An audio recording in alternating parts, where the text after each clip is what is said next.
Ramily, welcome into a brand new episode of the Rams Report presented by Prize Picks. Guys, today's show, we're breaking down everything we learned from the fifth day of Rams training camp. Today was day 5, day 4 of practices, although in some ways you could say it was really day 3 of practices because yesterday's Tuesday practice was really a Tuesday jog through, not a full practice. But today the Rams were back in full capacity, back to a full practice, and Puka Nacua was one of the many that was in the focus, I guess we should say. Speaking to media again today, gave us a few updates on a number of different topics, and we will be talking about Puka at the end of today's show. So stay tuned for everything new you need on that front, including a new report from NFL insider Ian Rappaport coming in just minutes before we started filming. But before we get to all that, we got to talk about QB1. Matthew Stafford continues to cook, guys. He is absolutely on fire. It's fun to watch. My friends, it is so fun to watch. In fact, it's so fun to watch that I thought we should watch it together. So I reached out to Ethan Shirazi on Twitter. He's been posted all these amazing training camp clips. And I was like, brother, I got to show the people on the Rams Report this unbelievable one you posted today. It's playing right now for my audio listeners. Tune in. Stafford over the middle with a no-look to Davante Adams. Maybe Davante would have gotten blown up by Nate Landman if we were going full speed, if we were going full capacity there. You could argue that, but the no-look is out on the third day of practices.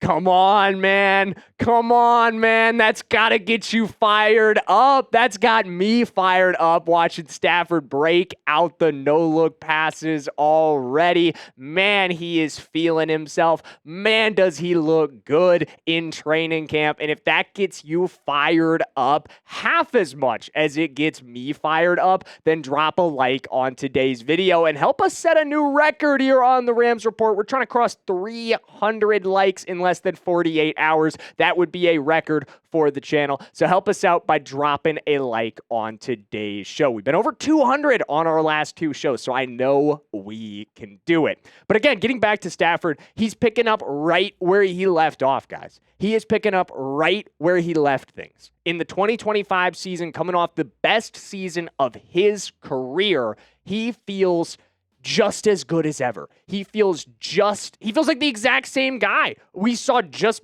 8 months ago at this point? Has it been? Not even 8 months at this point since we last saw Stafford in a real NFL game.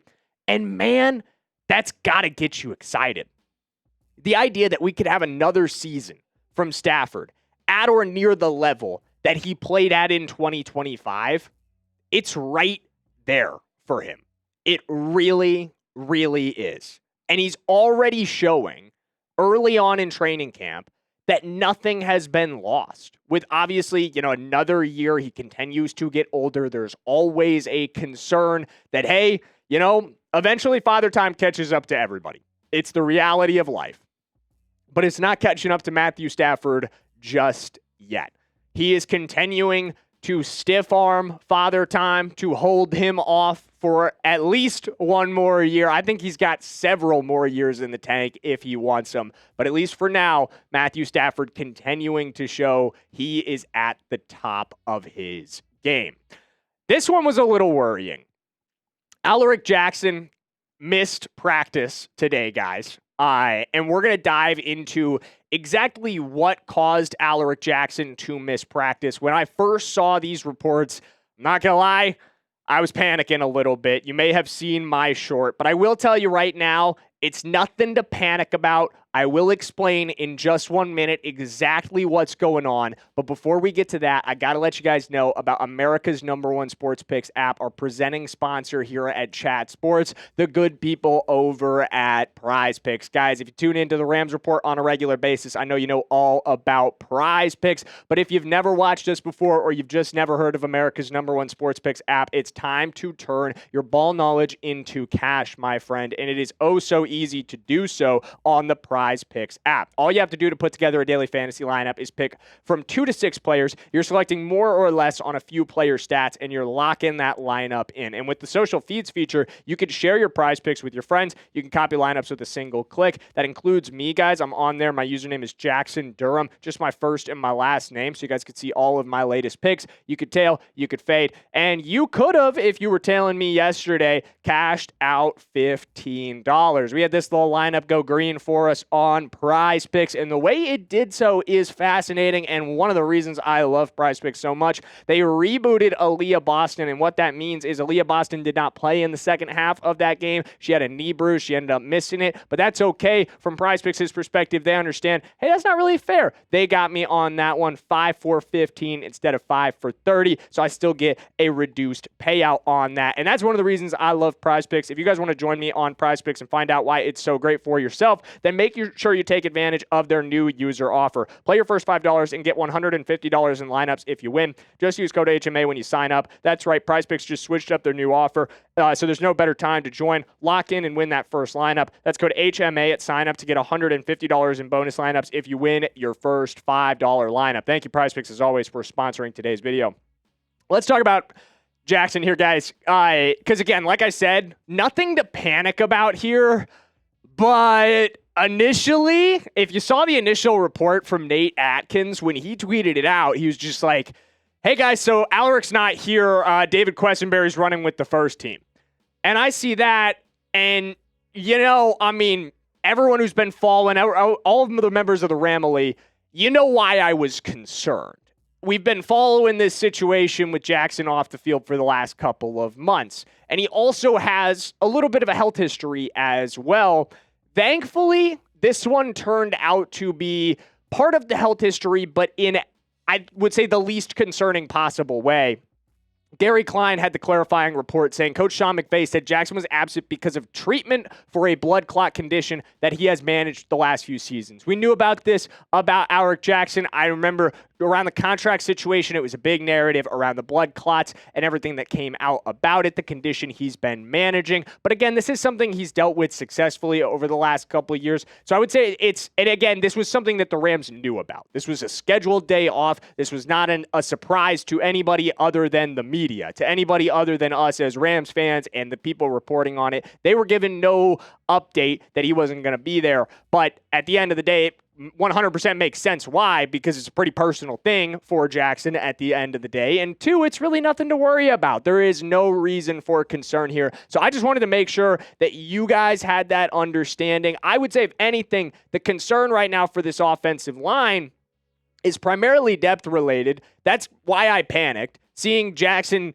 miss a practice makes you immediately think about, okay, is it going to be Arcuri? Is it going to be Questenberry? Who are we pushing into the starting spot at left tackle? Are we swinging Warren McClendon to have Keegan Trost go? There's a lot of immediate questions if Jackson wasn't to be available. That causes a lot of panic, especially with what's been going on with Dedich as well, which we're about to get into. But very good to hear that there's really no reason for Jackson or to worry about what's going on with Jackson. And thankfully, it kind of sounds like we're trending in that direction with Justin Dedich as well. Justin Dedich has been, it's been an interesting one. Over the last couple days, he hit the NFI on Monday this week, the non-football injury list. He was placed on that alongside Alzillian Hamilton hitting the physically unable to perform list. And I told you guys then, there's a lot of different reasons guys can hit the NFI. It's bucketed broadly as the, I just said it, non-football injury list. And again, I mean, that can be a million different things, from you have the stomach bug to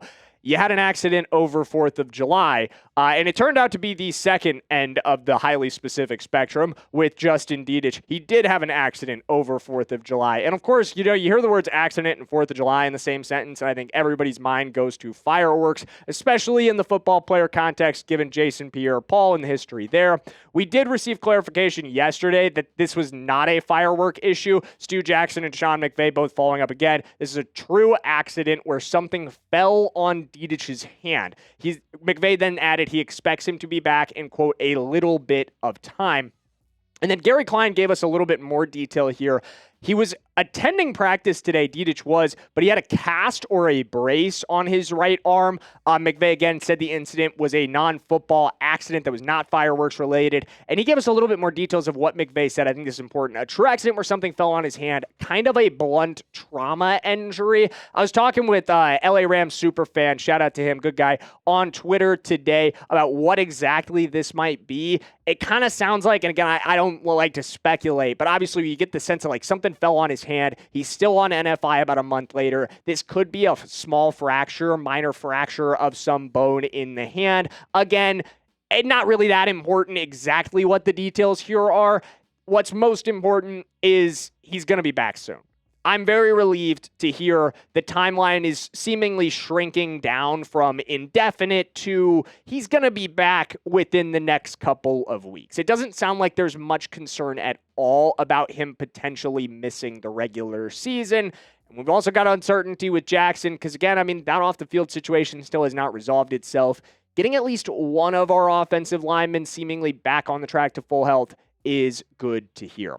Lastly, let's talk about Puka.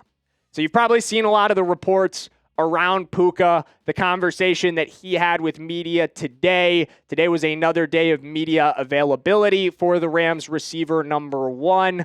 We've had a couple of these in the past. He's not somebody who speaks to media a ton early on in the offseason, and especially with everything that's been going on, you would maybe expect it to be a little bit more. But this, again, another opportunity for the media to ask a few questions, and questions they did have. When asked, Rams receiver Puka Nacua said he did not have an update on his legal situation. That's unsurprising. At the end of the day, he's not really going to dive into the details of that, even if he did have an update. But what he said is he's aware of some of the things and that he is doing, or the NFL and the Rams are aware of some of the things, and that he is doing his part in the communication of where he is needed. He also added that he feels like there's some things that have happened that don't really represent who he is this offseason. Said he's working on that with his therapist. So again, that off-the-field work continues for him. And Greg Beacham had a good report. Puka Nacua said he never really considered a camp holdout, even though they haven't had too many conversations lately about his future. The all-pro receiver wants to get back on solid ground with the Rams after an eventful offseason. He also loves football too much to stay at home. Again, I think as we continue to progress through this, a lot of people are going to react strongly to that final sentence there. The Puka and the Rams have not had a lot of conversations lately about his future. I'm telling you guys, I'm just still not worried about this. I'm not worried about Puka's contract. I feel, and I know Ian Rappaport had a report, and we'll talk about it in just a second, that does not agree with this, but I feel that Puka's going to have a deal in hand before the season starts. I still feel that way, even with Rapp's report, which just came out saying he thinks Puka's deal could potentially come next offseason. But I'll tell you one thing for sure and two things for certain. Puka's part of the plan. Puka is part of this team's long-term plan. Even if they don't give him a deal before they get through this offseason, that's okay. He can still be part of the long-term plan and not be immediately extended before we get into the offseason. Guys, I'm just not that worried about Puka's contract situation.